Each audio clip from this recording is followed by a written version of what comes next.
30 বছর বয়স, এখনই বিয়ে করবো, এখনই চাকরি করবো, তারপরে তো বিয়ে করবো। এখন তো সবাই চাকরি খুঁজছে, আর তাছাড়া সত্যি কথা বলতে এখন আমি বিয়ে করতেও চাই। আমি এত সুন্দরী, এত ফর্সা, চোখগুলো আমার টানা টানা পটল চেরা চোখ, আমার জন্য ছেলে লাগবে। সেই রকম ফাটাফাটি একটা ছেলে না হলে আমি বিয়ে করবোই না। বলো, কি বলতে চাও? আমাকে বিয়ে করতে চাও তুমি? ও, কিন্তু আমার তো এখন সবে 25 বছর বয়স, এত তাড়াতাড়ি বিয়ে আমি করে কি করব? আর তাছাড়া তুমি কি করো? ও, ডাক্তার।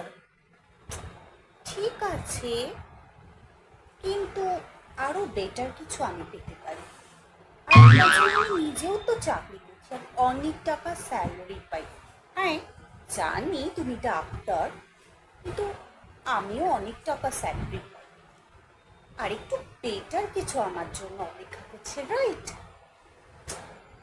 হ্যাঁ হ্যাঁ হ্যাঁ, ওয়েট করো। যদি অতদিন তুমি আমার জন্য ওয়েট করতে পারো, হ্যাঁ জানিয়ে দেবো। ওকে ওকে ওকে। আমি কত সুন্দরী, কত সম্বন্ধ আসছে আমার জন্য। মা, শুনছি তোমার কথা। হ্যাঁ বলো, তুমি বিয়ে নিয়ে বলবে তো? জানি তো তোমার এক খেচর খেচর প্যাচর প্যাচর বিয়ে। আমার বিয়ে, আমি তো চাকরি করি, অনেক টাকা স্যালারি পাই।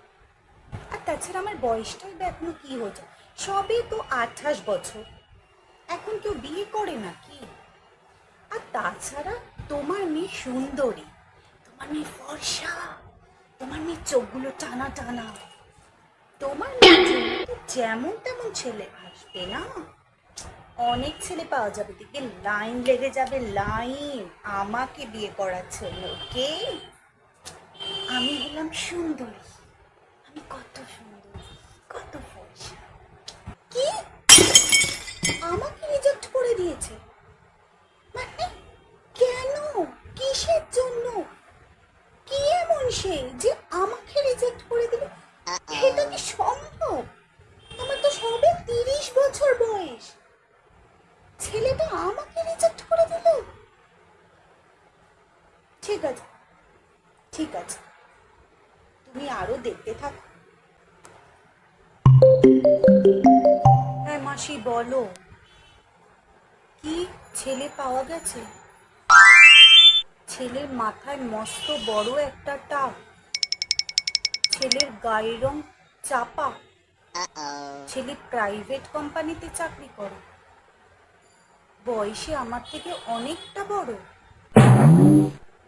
মানে আমারই তো বয়সটা অনেকটা বড় মাসি, তুমি তো জানোই 33+ এজ আমার।